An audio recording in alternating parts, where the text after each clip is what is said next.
Christine, remember when you were a kid and you thought that your career was going to be this like perfect straight line trajectory? Oh my, yes. That is not at all what happened. It ended up being way more of a squiggle than I could have ever imagined. And I am so happy that I embraced all of the squiggles along the way.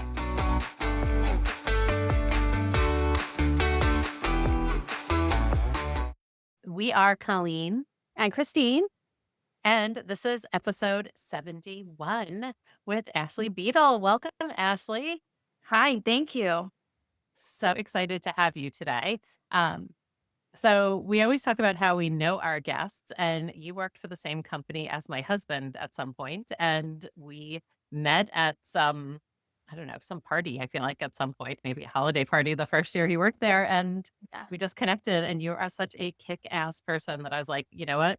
We have to get Ashleigh on this. So it took us a little while to convince you to come on, but now you're here, so I'm so excited to jump in. Thank you. I'm really excited to be here. And you and I had the pleasure of working together on a community event that you had as well up in Massachusetts, which I really enjoyed. So, That's right. I forgot about that. We brought you in to be on one of our panels for our She Leads conference. yes, Cool. yes, which I also really enjoyed and having the opportunity to meet so many dynamic women in the room there. All right. Absolutely. Let us jump in. So, Ashleigh, what did little Ashleigh think she was going to be when she grew up? What did you think you wanted to be when you were a little kid? So, um, something that people don't necessarily know about me right out of the gate is that I was actually born and raised in the suburbs of Detroit, in I would say a tougher part of town. And so for me, when I was a lot younger, I thought to myself, I'm going to be an attorney, or as I called it back then, I was going to be a lawyer, mostly because I thought, well, that's how I'm going to get out of here. So I'm going to study really hard. I'm going to go to law school. I'm going to make millions of dollars because I'm four. So what do I know? And I'm going to take care of everybody in the community and, make life so much better. And that's certainly not the direction. Though, you've made life better for lots of people, just maybe not the inner Detroit community as a lawyer. So, That's right. right. So you start to grow up, you end up in high school, right? Like, what were you thinking you were going to do then? Like, did you go to college? Like, what was life like in those like teen, early 20s years? Yeah, I ended up deciding to major in college in marketing, but I will say that up through approximately my senior year of high school, I still thought that I was going to go to law school. So that was always in the back of my mind. But as you start to go through your years of school and learn how much you have to invest in some of these bigger careers like law school or medical school, I I started to feel like that wasn't the path for me because I was really ready to get started on my professional career, and going to additional schooling after that felt like I was only delaying what I was already so driven to do. So, my secondary, like in high school, was marketing. I loved my marketing classes. I actually got a scholarship for marketing to college. And once I got to the business school, I think I had a bit of an identity crisis. Just not That happens. It That happens happens. at business school. It does. I think college in general, you have an identity crisis. It's the first time you're away Absolutely. from your Yeah. family, right? And so you're starting to figure out who you are when you're on your own and when you're independent. And I really honestly had no idea what I wanted to do at that point. I think I told my mom 3 or 4 different majors before I settled in, with public policy and public administration. And it's interesting because there is alignment with what my major was and what I'm doing now. But there is to the point of why we're here, it certainly was not a straight line, right? Right. So you get out of school, you have a marketing degree. Oh no, a policy degree. Yeah. But right, you've taken a bunch of marketing things, so you still understand that world.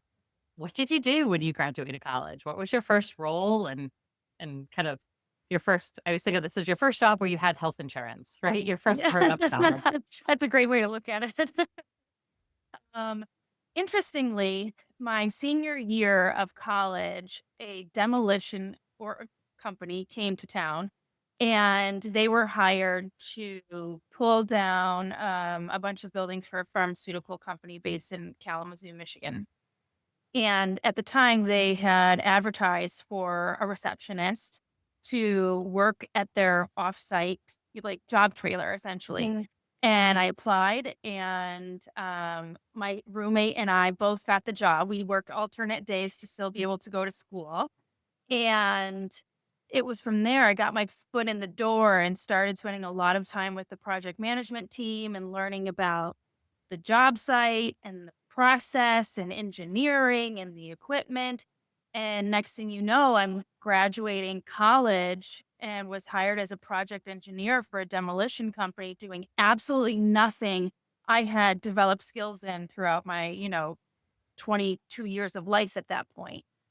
So, Okay, wait, it, let pause here. You had developed all of those skills in just a different way, right? When yes, you think about transferable skills, you had all those skills. They just weren't the classes that you took.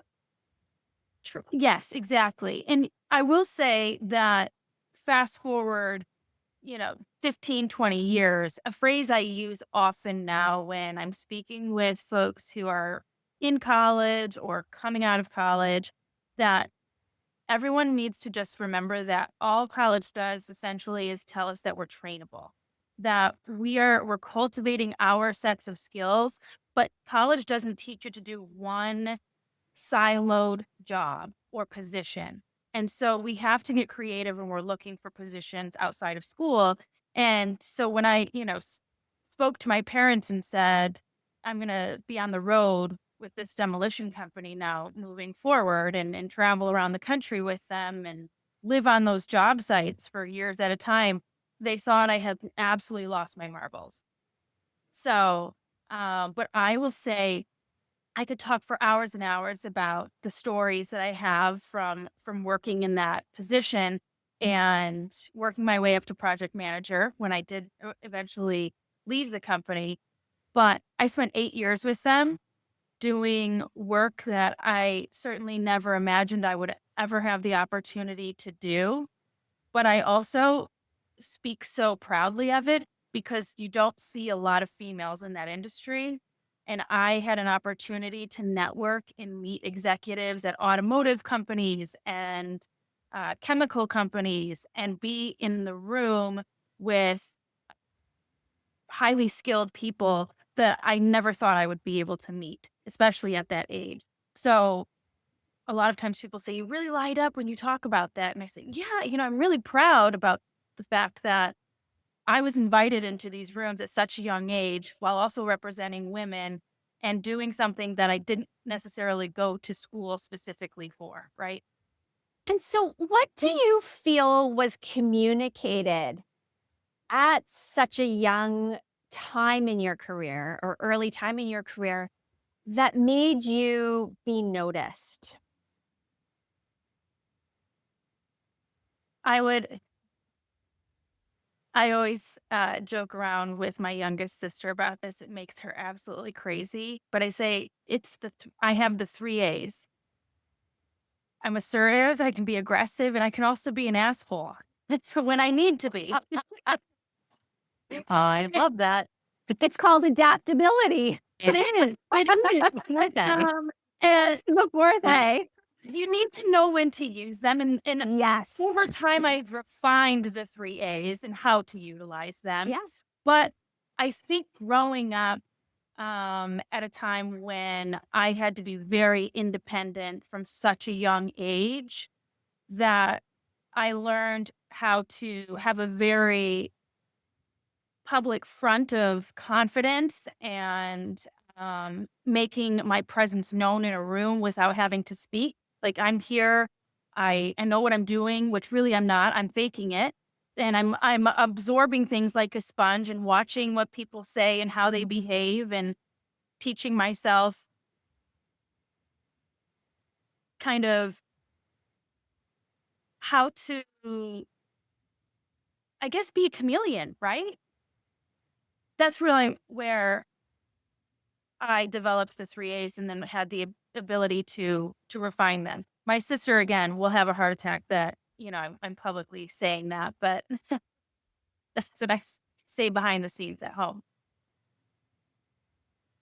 I love it. So then you left this, Yeah. right? Kind of on the road, which always sounds really fun and exciting until you do it for a really long time. So, right, moving all quickly all the time can probably get old Yeah. after 8 years. So you end up leaving that, and what did you jump into? So you really nailed it, Colleen. It was getting to the point where being on the road all the time and not feeling like I had roots or a foundation was really starting to take its toll on me. And so I spoke with my mentor, who I still to this day just absolutely adore. He has meant so much to me. And I spoke to him and I said, I don't know how much longer I can do this. I'm going to look to apply for a construction company that's more local and see what I can do there. And interestingly enough, when I posted my resume on what was at the time Career Builder, Oh, I I was, I guess, discovered by a company called Allegis Group, and they wanted to hire me for HR outsourcing and recruiting. And I thought, what the heck would you want with me? Um, I've been working for this demolition company for 8 years, right? And they said, based on the fact that I had been onboarding and offboarding employees from the local towns where we were and where we were performing the work. And I worked a lot with labor unions and negotiating how many tradesmen we could bring into town versus how many we needed to use from their local unions. And I was doing all of the OSHA safety training and essentially HR work this mhm. entire time, not realizing, to your point earlier, how transferable those skills really were. And so when people ask, how did you make that left turn into HR? I would never have thought to do that if Allegis Group hadn't hired me, 15 something plus years ago to do that. Well, and just a shout out to the person that looked at your resume through that lens, because Yeah. a lot of recruiters actually don't. I can speak on that because I spent 11 years as a recruiter, and so many have a very narrow and very narrow focus or a very narrow lens. And they're like, what jobs are on my desk? And how does this resume fit into that job or that need? So, this is a message for hiring managers to really take a step back and look at applications and humans in interviews from different angles and different perspectives and, asking those questions to get them to explain and to, showcase how those skills can transfer into such different pathways. Yeah. I just wanted to highlight, not to take us back, but just the mic drop moment of the myth of a college or university degree.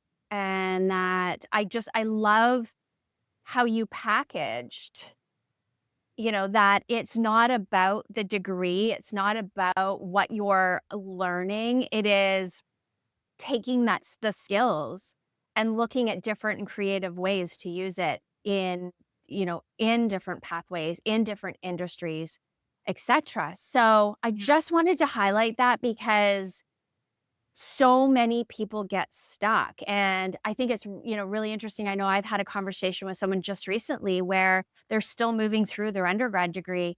And I said, don't worry about how long it takes you to get your degree. Nobody is going to even notice it in the Hmm. 3 to 5 years. And he goes, Yep. thank you for that reminder. So I Yeah. said, I said, just don't panic. It doesn't matter if it takes you 3 years, 4 years, or 6 years to get your degree. Nobody's going to care about it in 5 years. So Yeah. I just wanted to highlight that. I love just that fresh perspective that just because you have a marketing degree doesn't mean, or a public policy mean that you have to go into public policy or into marketing or into whatever it is.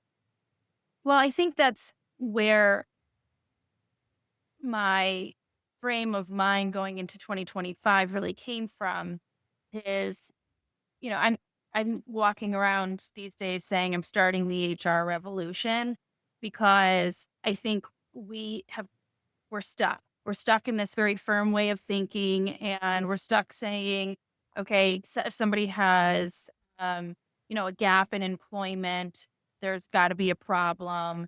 Oh, love Um, it. God forbid life happened and something happened that forced them to take care of a family member, or for a mom to be at home with her kids who's incredibly dynamic and wants to now go back to work. And Yeah. so there's just so many things that happen in our lives. And I think that we look at this one piece of paper and we judge someone based on that, um, while knowing nothing. And what we're doing is we're passing up on really top tier, high caliber talent and human beings that could really positively impact our work communities. And so for me, I want to meet the people with uh, the gaps in employment. I want to meet the people who are doing work now that has nothing to do with their degrees. I want to hear their stories, and then I want to understand why the particular position that I'm hiring for, why is it that you want to work here? What does it mean to you, right?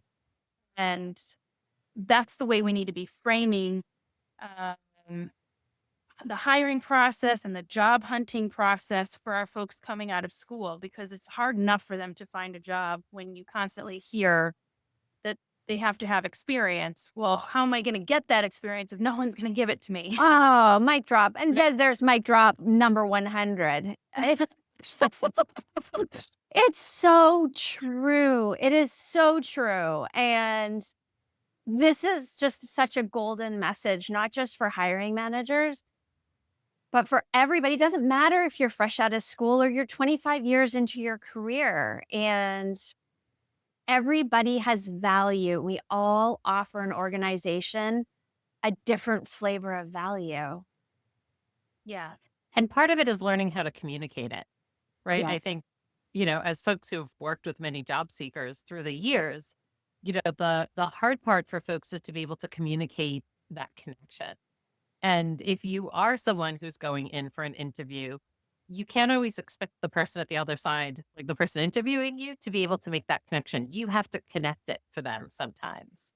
And Yes. so, right, figuring out how your skills are going to connect, that's like a really big part of this. And Yeah. to add to that, Colleen, that is so rich. I'll add, own it. Yeah. People hold themselves back from doing what you've just described because of embarrassment, shame, Yes. guilt. What are they going to think? Blah, blah, blah, blah, blah. Fear of And judgment. Yeah. fear of judgment. I mean, the list is as longer than my arm. And so do it, own it, share your story. Colleen and I shared in an episode. We did our 2024 reflection. And Colleen said to me, like, what was your biggest lesson, or, in terms of the podcast? And I said, without us like skipping it, I said, when we share our stories, it resonates. We're more interconnected than we actually realize. And people hold back their stories. And that is what we need to hear more of. Yeah. Yeah, exactly. And I think that for me, when I hear the passion in someone's voice, or I see the passion in their face and the way they light up when they're talking about what they love to do or why they want to roll, and you see, that's what I want in an organization's culture, right? That's what I want in my community and the people that I surround myself with in Yes. general. But that's what I want to foster within an organization. And so I would say that what's beneficial now from the seat that I sit in currently is that my path has been squiggly. And it isn't what somebody would say is traditional, right? And that's what has helped me to get to this position, which is why I want somebody to follow that same, squiggly path in their own career, because the amount of experiences that I have gained that have helped me in this role now because of that are are just, I couldn't even put a value on them, right? And I want everyone else to be able to have those types of opportunities, meet people that they never expected, having an opportunity to meet or to speak with. Um, that's for me personally, that's what's the most valuable piece of my career trajectory so far. I love So, that. what are you doing now, Ashley? Um, well, I was most recently the chief people officer of a technology and IT services firm, and am speaking with a few other organizations about how I may be able to help them in that same area. But I've also started a consulting company called Sage and Saunter. The meaning behind it is wisdom you can take with you. Oh my Um, God, I love that tagline. Wait, say that again. Those in the back who didn't hear it the first time. so it's Sage and Saunter, wisdom you can take with you. And so Amazing. the idea is to help small businesses who can't afford to really put money into those back office roles. Oftentimes when it comes to people and culture and HR functions, you've got a CFO, an accountant, or a founder wearing that hat, Mm. and not necessarily having all of the knowledge or the training around employment laws and the things that get so sticky in that area these days. So I want to help small businesses there without them having to bring us in house, right? We can consult, we can help you clean up from a compliance standpoint. We can also consult with you around ways you can impact culture without, having to have that heavy back office cost. But additionally, we want to help companies who are interested in selling their business, making sure that we help them de-risk up front, because at the end of the day, they'll end up getting more money in that sale if they're cleaned up prior to going into the sale activities. So essentially using the knowledge and the experiences that I've had thus far and bottling them up to help smaller businesses that don't necessarily have those resources for a day-to-day person. I love it.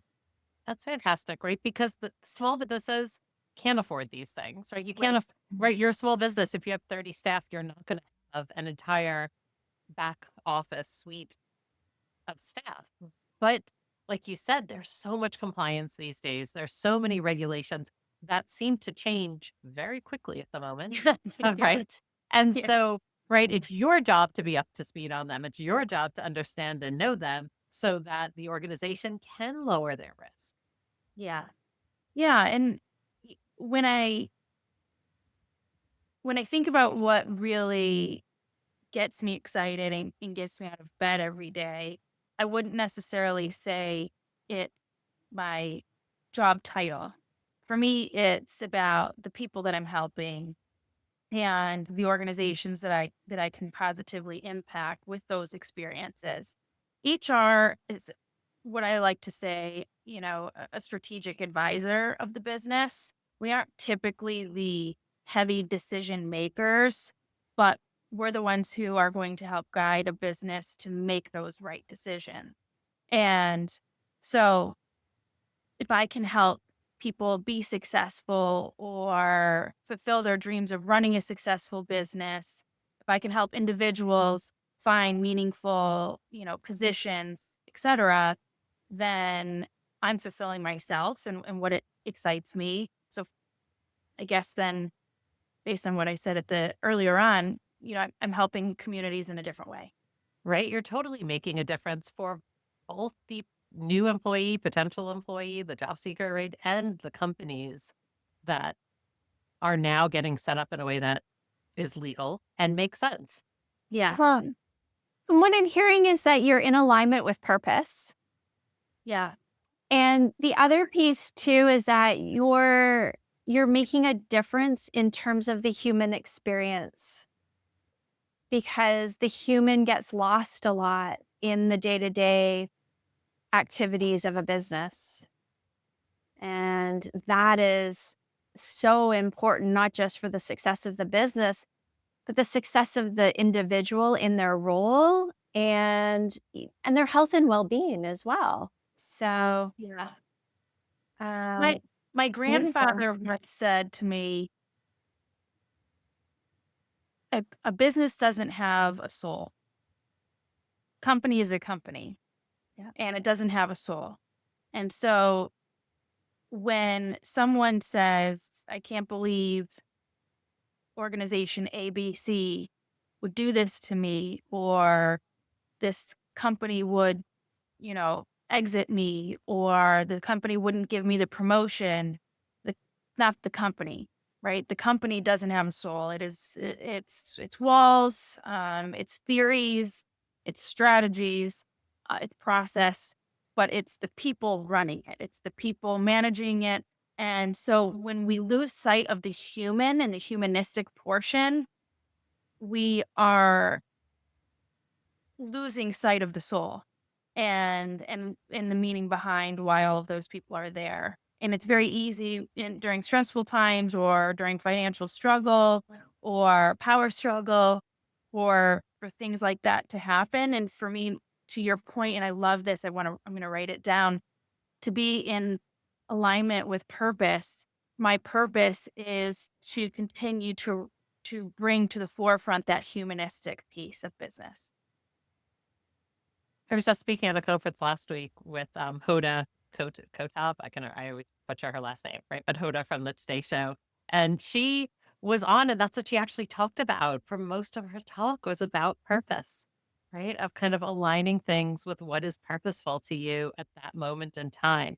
I feel we're hoping we can convince her to get on our show as a guest, but What if she right. listens to this episode and then hears she went her last name? But I can't be the first person. No, right. And every time I have to stop myself and think about how to say it. Right. But Too I funny. mean, one of the things she really talked about was right that her career changed and squiggled when her purpose was changing and squiggling. And Yeah. when, things in her life, she's adopted two daughters. And, when one of them got so excited when she left the morning TV series and she got up and her daughter came running in her room and said, Mommy, you're here. Because Oh, in this child's entire life, her mother was not there ever in the morning, Monday through Right. Friday. Like she had never seen her get ready for school because she had to be, at hair and makeup at 3:30 in the morning. right. Wow. Yeah. Right. So I think that whole purpose thing, right? It makes such a difference in all of our careers. It really does. I had an aha moment on Monday, actually. I went out for a walk in the rain and I've just shut down a piece of my business and I've taken on a passion project. I have even shared this with Colleen. And I was walking in the rain and I was listening to an audiobook that Colleen recommended that I binge.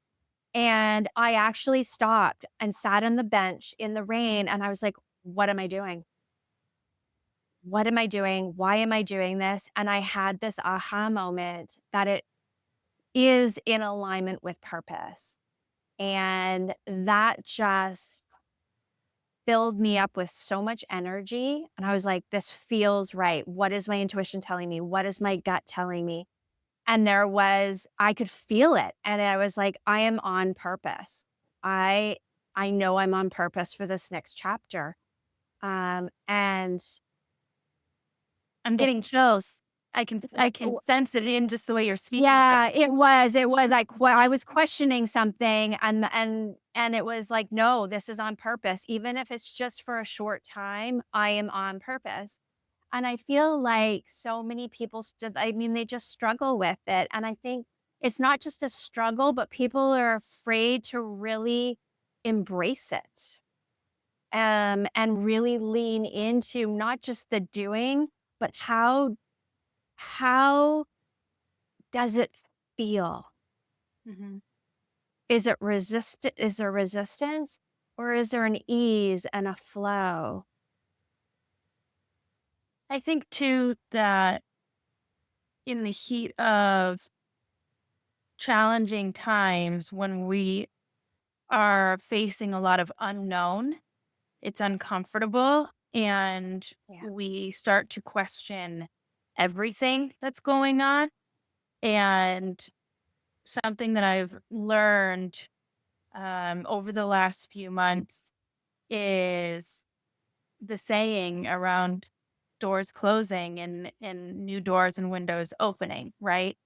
And I faced challenges that I wasn't expecting to face just to suddenly come across some of the best months I have had in my life thus far. And I'm having experiences that I would never have had time to experience, or people that I wouldn't have had the ability to meet. Um, and so I think we also need to, for ourselves, as a part of that purpose, when we're facing those challenges, think to ourselves, okay, what is my purpose? What am I supposed to be learning from this so that I can continue with that purpose? Or maybe I need to make a left turn here, right? Yep. And we get so caught up in those challenges thinking something's wrong with us instead of saying, no, something is right with me. That's why I'm facing this. There's a lesson for me to learn, and I'm supposed to start shifting my path a little bit. And I definitely have learned that lesson uh, over the last few months. And so when people say, how are things going and what are you doing? And I'm like, I'm having the best time of my life. I'm the Yes. happiest I've been in the Yes. longest time. And it's been incredible. Yes. But I really had to frame it that way, right? Like I really had to take a deep, dark look inside to say, wait a second, I see what's happening here.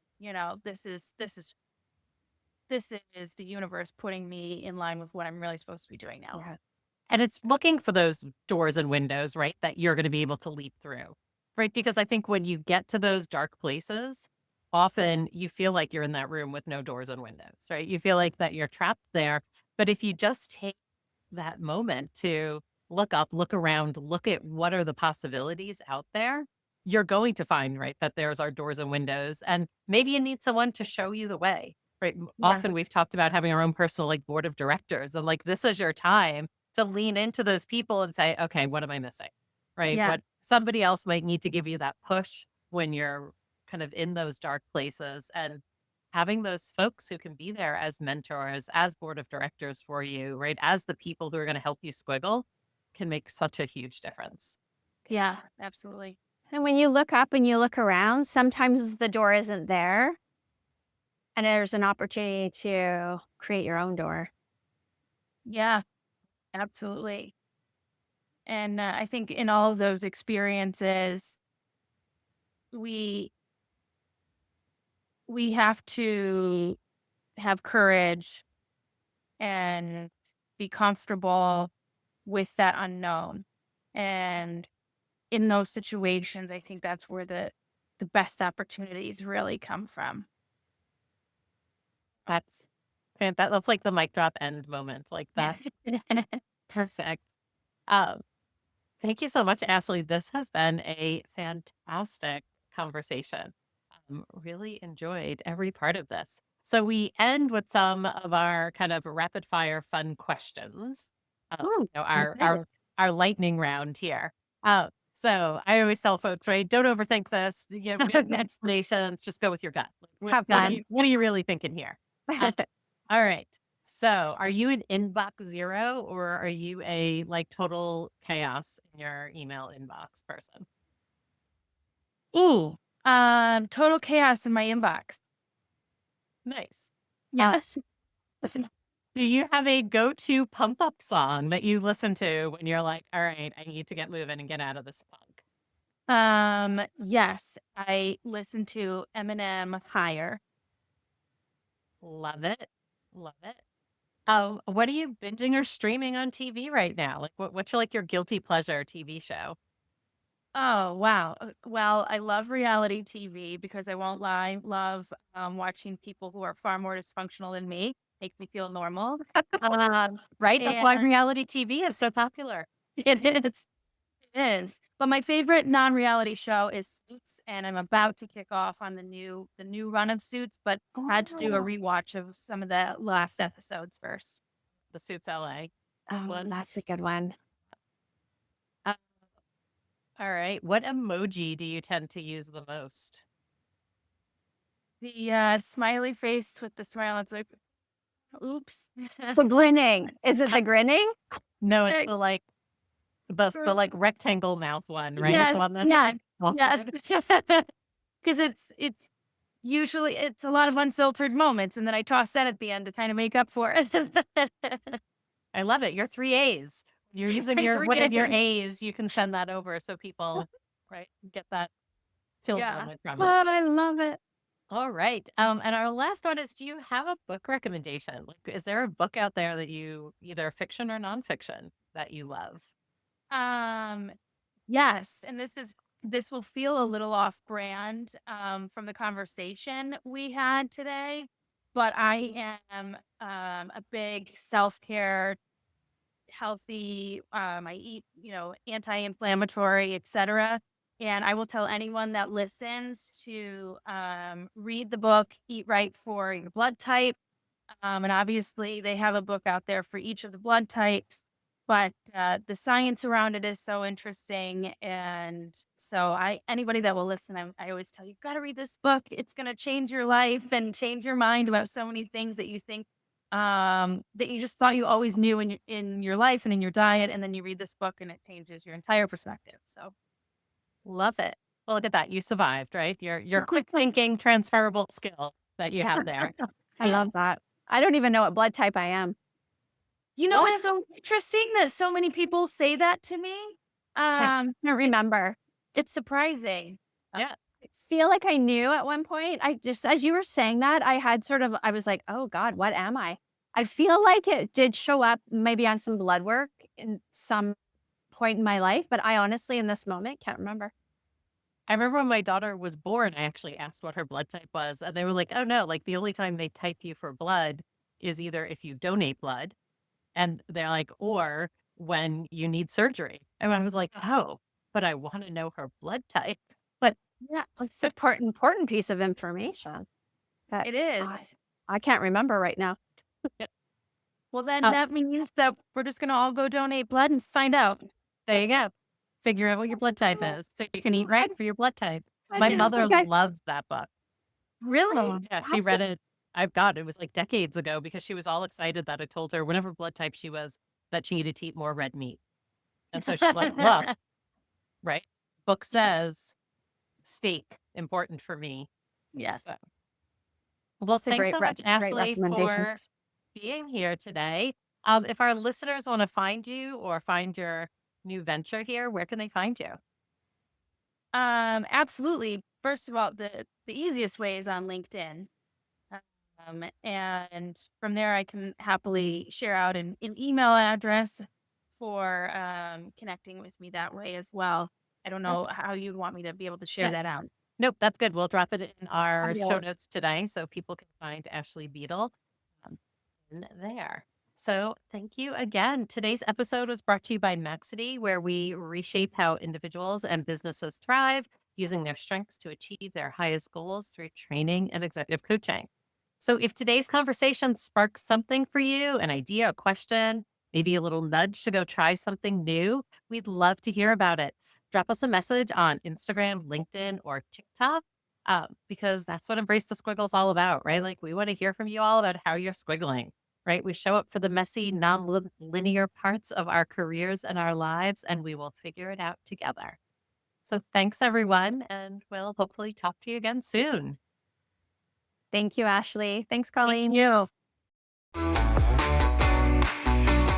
Is it time for you to add a little squiggle to your career? Join us every week to hear from another guest talk about how they embrace the squiggle. Subscribe now and find your inspiration.